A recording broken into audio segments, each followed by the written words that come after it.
પ્રભ આચાર્ય અનંત 24 પહેલાંની આ વાત છે। 24માં તીર્થંકર ભગવાન ધનશ્રીનું નિર્વાણ થઈ ચૂક્યું છે। એમનું શાસન ચાલી રહ્યું છે, પણ કાળના પ્રભાવથી એમના શાસનમાં અસંયતોની, શિથિલાચારી વગેરેની પૂજા ચાલુ થઈ ચૂકી છે। અસંવિગન અને અગીતર્થ આચાર્યોએ આ પરિસ્થિતિનો ભરપૂર ગેરલાભ ઉઠાવવાનું ચાલુ કર્યું છે। એમણે શ્રાવકો પાસેથી ધન કઢાવડાવી ચૈત્યો દેરાસરો તૈયાર કરાવડાવ્યા છે, અને દેરાસરોમાં જ અડીંગો જમાવીને તેઓ ચૈત્યવાસી બની ગયા છે। અપાર સંપત્તિના તેઓ માલિક બની બેઠા છે। પણ ઉકરડામાં મોતી ચમકે એમ કુવલ્યપ્રભ આચાર્ય, તમે જીનાજ્ઞાને વફાદાર જ રહ્યા છો। નથી તમે નિત્ય વાસ સ્વીકાર્યો કે નથી તમે સાવધ્ય ભાષાઓ દ્વારા ચૈત્યો કરાવ્યા। એક દિવસ વિહાર કરતાં કરતાં તમે શિથિલાચાર્યોના સ્થાનમાં આવી ચડ્યા છો। એમને તમારી જોરદાર આગતા સ્વાગતા કરી છે।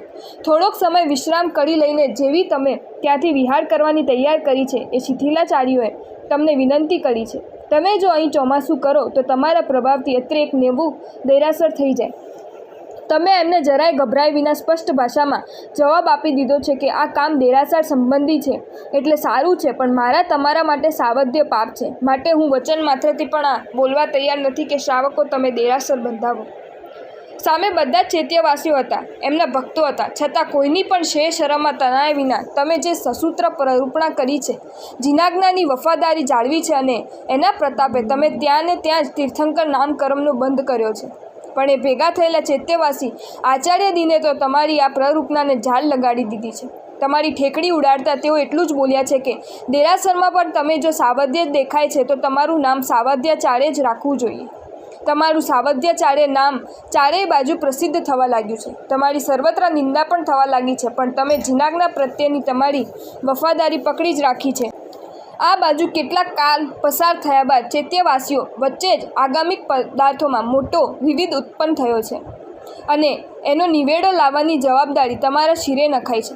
તમે વિહાર કરતાં 7 મહિના આ સ્થાન પર આવી પહોંચ્યા તો છો, પણ તમારા નગર પ્રવેશ વખતે તમારા સંયમના તેજથી પ્રભાવિત થઈ ગઈ એક સાધ્વીજી ભગવાન જાહેર રસ્તા પર તમને પ્રદક્ષિણા આપીને સીધા તમારા પગમાં પડ્યા છે અને પગને સ્પર્શ્યા છે। તમે પગ પાછો ખેંચી લેવાને બદલે એમને એમ ઊભા રહી ગયા છો। સાધ્વીજીને ચરણ સ્પર્શ કરવા દીધા છે। એ પ્રસંગે હાજર રહેલા શિથિલાચાર્યોએ આ જોયું છે અને એમને આ બધું મનમાં ધારી લીધું છે। આગમ વાચના શરૂ થઈ છે, અને જે ગચ્છમાં આચાર્ય જેવી મહાન વ્યક્તિ પણ કારણસર પણ પરંપરાએ પણ સ્ત્રીના હાથનો સ્પર્શ કરે છે, તે ગચ્છ મૂળગુણ રહિત જાણવું। આવી તમે સ્પષ્ટા પ્રરૂપણા કરી છે। એ જ વખતે શિથિલાચાર્યોએ તમને પ્રશ્ન પૂછ્યો છે, જાહેરમાં તમારા પગને સાધ્વીજી સ્પર્શ્યા છે અને તમે પગને પાછા ખેંચ્યા નથી, તો પછી તમે પણ મૂળ ગુણથી ભ્રષ્ટ જ છો ને? તમે શું ભણ્યા છો? શાસ્ત્રોનો કોઈ બોધ છે તમને? શાસ્ત્રોના પ્રત્યેક પદાર્થોમાં ઉત્સર્ગ અપવાદ હોય છે। ઉત્સર્ગ માર્ગે સ્ત્રી સ્પર્શવાળો મૂળગુણ ભ્રષ્ટ ગણાય, પણ અપવાદ માર્ગે કોઈ સ્ત્રી કરસ્પર્શ કરી કે કેટલા માત્રથી આચાર્ય મૂળગુણ ભ્રષ્ટ ન બને, કેમ કે આચાર્યના મનમાં કોઈ પાપ નથી।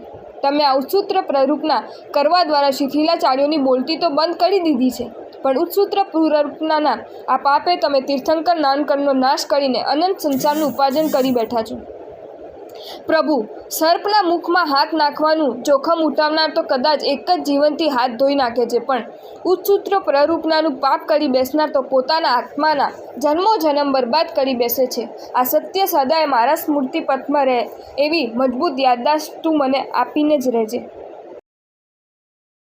જો તમને આ વિડીયો ગમ્યો હોય તો આ વિડીયોને લાઈક કરો અને મારી ચેનલ જૈન ફેક્ટ્સ એન્ડ સ્ટોરીઝને સબસ્ક્રાઈબ કરો। ધન્યવાદ।